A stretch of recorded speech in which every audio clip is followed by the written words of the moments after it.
أهلا، السلام عليكم. sanadkii 2019 waxaa dunidu ku baraarugtay jiritaanka xanuun aan hore loo arag oo uu keeno virus la yiraahdo covid-19. xanuunkaas ayaa magaciisu yahay coronavirus. guud ahaan adduunka oo dhan argagaxay ku noqotay jiritaanka xanuunka. waxaase kaga sii daraa inaanay aqoonba u lahayn xilliga xanuunka viruska keena iyo waxa uu yahaba.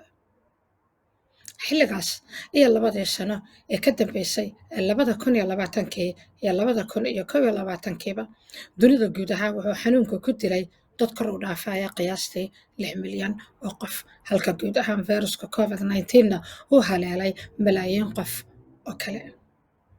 gudaha dalkan UK oo keliya xanuunku wuxuu ku dhacay 21 milyan iyo 500 oo kun oo qof xilliga, halka ay dhinteen 166,373 qof. haddaba waxaa alla mahadiis ah in dadaal aad u fara badan oo la galay kadib la helay tallaal lagaga hortago amaba lagu yareeyo khatarta xooggan ee fayrasku sababi karo. su-aashu waxay tahay haddaba muwaadin, adigu ma qaadata tallaalka? haddaad qaadata qaarkood ma dhammaystirata? haddaadan qaadan maxaa kaa hortaagan inaad qaadato? ogow waad ka gaadhaa oo iminkaba waad qaadan kartaa ee qaado tallaalka covid-19 oo ha ka harin dadka waddanka kugula nool.